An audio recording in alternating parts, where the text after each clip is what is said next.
দায়িত্ব নিয়েই ভূ রাজনীতিতে একটা কূটনৈতিক ঝড় তুলেছেন বাংলাদেশের নতুন সরকার, যার মূলে রয়েছেন পররাষ্ট্রমন্ত্রী ডক্টর খলিলুর রহমান। অন্তর্বর্তী সরকারের নিরাপত্তা উপদেষ্টা থেকে পররাষ্ট্রমন্ত্রীর দায়িত্বে আসায় সমালোচিত হয়েছেন তিনি। খোদ বিএনপির নেতাকর্মীরাও অবাক হয়েছেন। তবে তারেক রহমানের সিদ্ধান্ত যে ভুল ছিল না, দায়িত্ব গ্রহণের মাত্র 6 দিনেই তার প্রমাণ দিলেন পররাষ্ট্রমন্ত্রী। নবগঠিত সরকারকে শুভেচ্ছা বার্তা পাঠানোর পাশাপাশি সম্পর্ক জোরদারে একই দিন ছুটে এসেছে 3 শক্তিধর রাষ্ট্র। এদিকে নতুন প্রধানমন্ত্রী তারেক রহমানকে শুভেচ্ছা বার্তা পাঠিয়েছে যুক্তরাষ্ট্র, রাশিয়া সহ বিশ্ব পরাশক্তিরা। এবার বাংলাদেশের সঙ্গে দ্বিপক্ষীয় সম্পর্ক চায় এশিয়ার 3 পরাশক্তি চীন, ভারত ও পাকিস্তান। দেশ তিনটি নতুন সম্পর্ক জোরদার করতে ঢাকার দিকে ঝুঁকছে। রোববার পররাষ্ট্রমন্ত্রী ডক্টর খলিলুর রহমানের সঙ্গে চীন, ভারত ও পাকিস্তানের রাষ্ট্রদূতরা পৃথকভাবে সৌজন্য সাক্ষাৎ করেছেন। পররাষ্ট্র মন্ত্রণালয়ের এক সংবাদ বিজ্ঞপ্তিতে জানানো হয়, চীন, ভারত ও পাকিস্তানের রাষ্ট্রদূতরা প্রধানমন্ত্রী তারেক রহমানকে অভিনন্দন জানান। নির্বাচনকে দেশের ইতিহাসে সবচেয়ে অবাধ ও সুষ্ঠু হিসেবে বর্ণনা করেন তারা। একই সঙ্গে নবগঠিত সরকারের অধীনে বাংলাদেশের সঙ্গে দ্বিপক্ষীয় সম্পর্ক জোরদারের প্রতিশ্রুতি পুনর্ব্যক্ত করেছেন।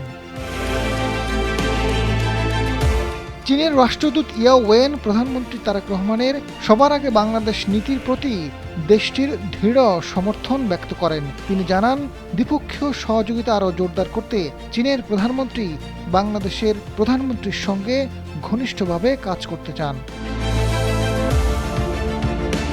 এদিকে ভারতের হাই কমিশনার প্রণয় ভার্মা দ্বিপক্ষীয় সহযোগিতা জোরদারে বাংলাদেশের নতুন সরকারের সঙ্গে ঘনিষ্ঠভাবে কাজ করার প্রতিশ্রুতির কথা জানান। দেশটির রাষ্ট্রদূত ভারতের পররাষ্ট্রমন্ত্রী এস জয়শঙ্করের পক্ষ থেকে ডক্টর খলিলুর রহমানকে শীঘ্রই নয়াদিল্লিতে সফরের আমন্ত্রণ জানান। চীন, ভারতের পর পাকিস্তানের হাই কমিশনার ইমরান হায়দার পররাষ্ট্রমন্ত্রী ডক্টর খলিলুর রহমানের সঙ্গে বৈঠক করেন। বৈঠকে দ্বিপক্ষীয় সহযোগিতা জোরদার, উভয় দেশের জনগণের কল্যাণে পাকিস্তান বাংলাদেশের নতুন সরকারের সঙ্গে ঘনিষ্ঠভাবে কাজ করার আগ্রহের কথা জানান পাক হাই কমিশনার। বিশ্লেষকরা বলছেন, বর্তমান ভূ রাজনীতিতে শক্তিশালী দেশ যুক্তরাষ্ট্র, চীন এবং প্রতিবেশী ভারতের যে অবস্থান, সেখানে বাংলাদেশের ভারসাম্য রক্ষা করে চলার ক্ষেত্রে পেশাদার ও দক্ষ পররাষ্ট্রমন্ত্রী প্রয়োজন। ডক্টর খলিলুর রহমানকে সরকারে নেওয়ার ক্ষেত্রে সেটি বিবেচনায় এসেছে। একই দিন 3 দেশের রাষ্ট্রদূতদের সাক্ষাৎ একটি নজিরবিহীন ইতিহাস সৃষ্টি করেছেন পররাষ্ট্রমন্ত্রী। আজাদ ফারুক, সময়ের আলো।